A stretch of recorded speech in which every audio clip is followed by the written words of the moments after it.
10 سال دعائیں یہ مانگی، ہو میرا کام غریبوں کی حمایت کرے، لیکن اتنی منافقت ہے ہم میں، حمایت ہم نے کیا کرنی تھی، ہم تو کسی غریب کے جنازے پہ بھی نہیں جاتے۔ میں نے ایک جگہ یہ مسئلہ بیان کیا تو ظاہر بڑے بڑے آپ کو پتہ ہے سنیوں میں یہ کمال موجود ہے، بغیر پڑھے سارے پڑھے ہیں۔ مجھے ایک بندہ بعد میں کہنے لگا حضرت یہ کیا ہوا، بھائی فرض کفایہ ہے، تو میں کہا حضرت یہ فرض کفایہ والا مسئلہ غریب کے جنازے تے لگتا، امیر واری نہیں فرض کفایہ والا مسئلہ آتا، وہ تو فرض عین ہو جاتا ہے۔ یہ فرض کفایہ صرف غریب کی دفعہ امیر کی دفعہ فرض کفایہ والا معاملہ کدھر گیا، لیکن پڑھتے کیا ہیں، ہو میرا کام غریبوں کی، درد مندوں سے، ضعیفوں سے، پڑھتے یہ ہیں لیکن کرتے کیا ہیں کہ غریب کے جنازے پہ بھی جاتے نہیں۔ لیکن حضرت میں نے اپنے اسلاف کو پڑھا کہ وہ صبح یہ دعا تو نہیں پڑھتے تھے کہ ہو میرا کام غریبوں کی حمایت کرنا، لیکن کرتے وہ ہمیشہ غریبوں کی حمایت ہی تھے۔ میں پڑھ رہا تھا کہ جب صدیق اکبر رضی اللہ تعالیٰ عنہ خلیفہ بنے اور سب سے پہلا کیس جو بطور خلیفہ آپ نے سنا، وہ لکھا ہے کہ ایک چھوٹی سی بچی آپ کی خدمت میں حاضر ہوئی اور اس نے آ کے رونا شروع کر دیا۔ آپ نے اسے رونے کی وجہ پوچھی تو وہ کہتی ہے جی میں اس لیے رو رہی ہوں کہ اللہ کے رسول کا وصال ہو گیا۔ آپ نے فرمایا اگر تیرے رونے کی وجہ اللہ کے رسول کا وصال ہے تو پھر تجھے کیا بتاؤں کہ اس وقت ابو بکر کے دل کا کیا حال ہے۔ عرض کرتی نہیں ایک وجہ اور بھی ہے۔ آپ نے فرمایا وہ بتا۔ عرض کرتی خلیفہ رسول میں یتیم ہوں، میری ماں بھی نہیں، کوئی بھائی نہیں، کوئی بہن نہیں، گھر میں ایک بوڑھی دادی ہے، بوڑھی بھی ہے، کمزور بھی ہے، بیمار بھی ہے، آنکھوں سے اندھی بھی ہے، اور ہمارے پاس نا کچھ بکریاں ہیں جن کا دودھ نکال کے نا بیچ کے ہم اپنا گزارا کرتے ہیں۔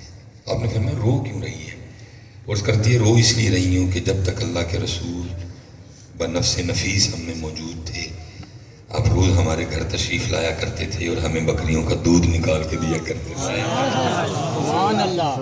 حضرت صاحب پتہ نہیں ہم کس کے پیچھے چل پڑے، ہم نے کس کی عادتیں اپنا لی، ہم نے کس کا طریقہ اختیار کر لیا، پتہ نہیں میری قوم کس کے طریقے پہ ہے۔ حضرت صاحب اسی کسی غریب دی بکریاں دا دودھ جا کے کی چونا سی، ایتھے تے پرا دا مارو ہوا ہے، ادھر بھائی نے بہن پہ کیس کیا ہوا ہے، بہن نے بھائی پہ کیا ہوا ہے، ماما بندوق لے کے بھانجے کو مارنے کو پھر رہا ہے، بھتیجا بندوق لے کے چاچے کو مارنے کو پھر رہا ہے۔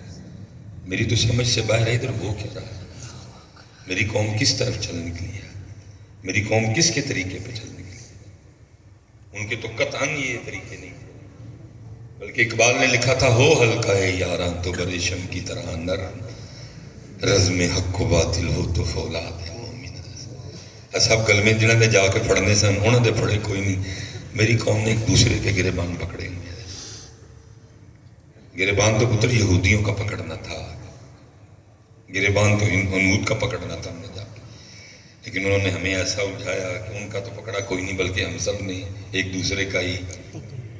دیکھ لو کیسے حضرت بم برس رہے ہیں فلسطین میں، کیسے بم برس رہے ہیں لبنان میں، حضرت صاحب 2.5 ارب مسلمان ہیں، کوئی حضرت صاحب ہمارا پرسان حال نہیں، کوئی ہمارا پرسان نہیں۔ تو صدیق اکبر رضی اللہ تعالیٰ عنہ رو پڑے، سن کے آپ رو پڑے۔ بچی کہتی ہے جی رو اس لیے رہی ہوں کہ جب تک اللہ کے رسول موجود تھے روز ہمارے گھر تشریف لاتے تھے، ہمیں بکریوں کا دودھ نکال کے دیا کرتے، اللہ کے رسول کا تو وصال ہو گیا، میرے ہاتھ چھوٹے چھوٹے ہیں دودھ نہیں نکال سکتے، دادی اندھی ہے اس سے دودھ نکلے گا نہیں، رو اس لیے رہی ہوں کہ اب ہماری بکریوں کا دودھ کون نکالا کرے گا اور ہمارے گھر کا سسٹم کیسے چلے گا۔ جناب صدیق اکبر رضی اللہ تعالیٰ عنہ نے جواب دیا، آپ نے فرمایا تو رو نہ، میرے محبوب علیہ السلام کا تو وصال ہو گیا لیکن ان کا غلام ابو بکر ابھی زندہ ہے، اور جب تک ابو بکر زندہ رہے گا آج کے بعد تیری بکریوں کا دودھ ابو بکر نکالا کرے گا۔ پڑھا کوئی نہیں کہ ہو میرا کام غریبوں کی، لیکن ہمیشہ ہم نے پڑھا تو ضرور ہے لیکن حمایت کی کوئی بھی نہیں ہے، پتہ نہیں کس کے طریقے پہ چلنے کے۔ بلکہ سیدنا عمر فاروق رضی اللہ تعالیٰ عنہ فرماتے ہیں جب تک عرصہ دراز تک میری کوشش رہی کہ میں ابو بکر پہ سبقت دے جاؤں، لیکن آپ فرماتے پھر وہ ویلا آیا کہ مجھے بھی کہنا پڑ گیا کہ اے عمر شفقت تو دور، کاش تو ابو بکر کے سینے کا ایک بال ہی ہوتا ہے۔ اور فرماتے ہیں مدینہ پاک کے مضافات میں نا ایک اماں جی تھی، صدیق اکبر رضی اللہ تعالیٰ عنہ کی نہ اس سے کوئی رشتہ داری تھی، نہ حال میں جناب صدیق اکبر اس سے کوئی کام تھا، اور نہ ماضی میں اس سے کوئی کام پڑ سکتا تھا۔ اس کے باوجود صدیق اکبر رضی اللہ تعالیٰ عنہ نے اس اماں کی خدمت کی مکمل ڈیوٹی اپنے ذمہ لے رکھی تھی۔ روزانہ اس کے گھر جاتے، جا کے جھاڑو دیتے، تازہ پانی لاتے، آٹا گوندتے، سالن پکاتے، روٹی بناتے اور کھلا کے اماں کو واپس آ جاتے۔ جب کہیں رسول پاک علیہ السلام کی خدمت میں ہوتے تو کسی معقول شخص کی ڈیوٹی لگاتے تاکہ اماں کو پریشانی ہو نہ۔ آپ فرماتے ہیں کسی کی ڈیوٹی لگا رہے تھے، میں نے سن لیا، آپ تو چلے گئے ڈیوٹی لگا کے۔ میں نے اس بندے سے کہا تو نے نہیں جانا، اور ارادہ یہ تھا کہ میں جاؤں گا اور جا کے اس انداز سے اماں کی خدمت کروں گا کہ اماں کو حضرت ابو بکر کی خدمت بھول جائے گی، اور اماں کہے گی کہ خدمت تو نے میری کی ہے۔ اب فرماتے ہیں مقررہ وقت پہ میں چلا گیا، جا کے دبے لفظوں میں السلام علیکم کہا تھا کہ ابھی اماں کو پتہ نہ چلے کہ ابو بکر آئے نہیں۔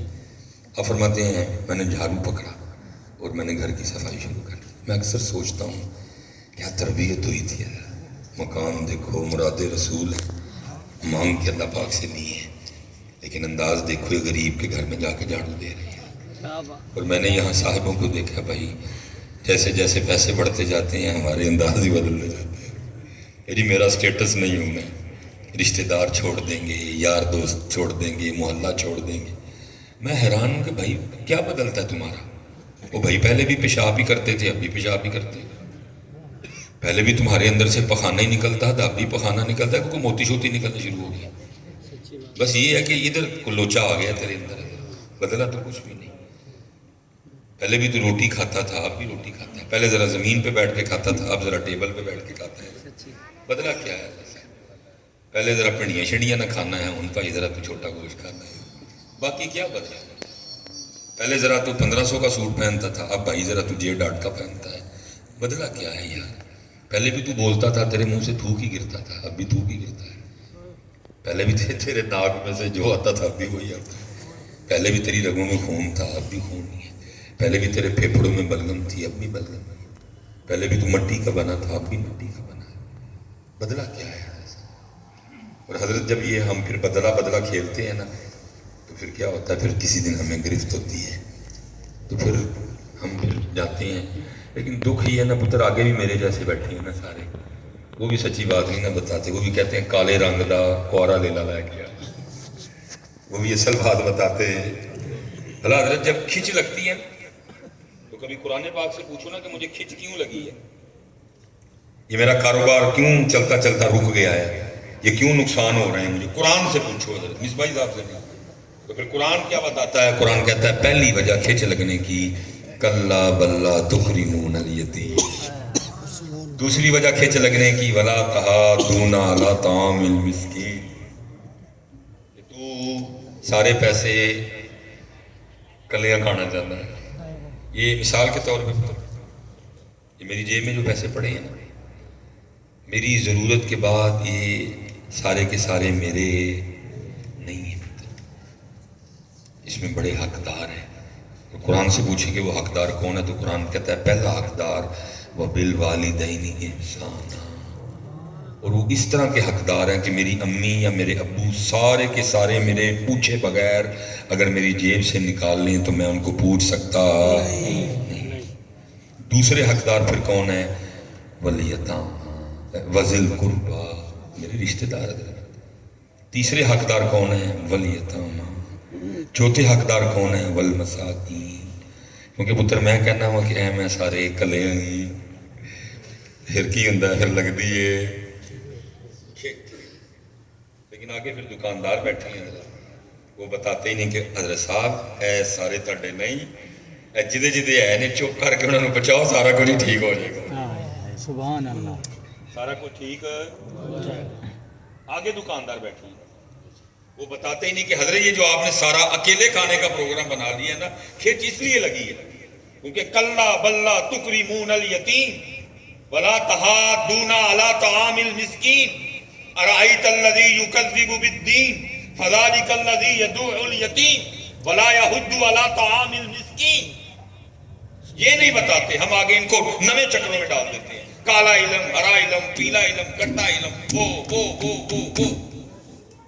بلکہ حضرت صاحب ہماری لالچ تو اس حد تک بڑھ چکی ہے کہ کبھی آپ ٹک ٹاک اٹھا کے دیکھیں ہم ان کو کس طرف لے کے جا رہے ہیں۔ ہر دوسرا بندہ تو حضرت یوٹیوب پہ بیٹھ کے، سوشل میڈیا پہ بیٹھ کے وظیفے بتا رہا ہے، یہ کرو تو یہ ہو جائے گا، وہ کرو تو وہ ہو جائے گا۔ تماشا ہے کوئی حضرت؟ رات ڈلی ہے حضرت، میرا دعویٰ ہے جاؤ جڑا مرضی وظیفہ پڑھ کے میرا دن چاڑ کے دسے۔ حضرت صاحب 6 بجے تو پہلے دن کوئی ماں کا پتر چاڑ سکتا نہیں۔ حضرت قوم کو ہم نے کس کام میں لگایا ہوا ہے؟ ہمارا کام تھا قوم کو اللہ کی رضا پہ راضی رہنا سکھانا، اللہ کے فیصلوں کے سامنے سر تسلیم خم کرنا سکھانا۔ ہم نے قوم کو یہ سکھا دیا اے اینیوری پڑھو کہ اللہ کا فیصلہ بدل جائے گا۔ بلکہ حضرت تب تو تکلیف ہوتی ہے دیکھ دیکھ کے کہ مصباحی صاحب کا لالچ اس حد تک بڑھ چکا ہے کہ کیا میں اب دیکھتے نہیں حضرت سوشل میڈیا پہ وظیفے کیا گھوم رہے ہیں، محبوب قدموں میں، یہ ہم آپ کو بتا رہے ہیں، محبوب قدموں میں۔ یوٹیوب بھری پڑی ہے، ٹک ٹاک بھری پڑی ہے، انسٹاگرام بھری پڑی ہے، فیس بک بھری پڑی ہے حضرت صاحب، اور وظیفے کا عنوان کیا ہے؟ محبوب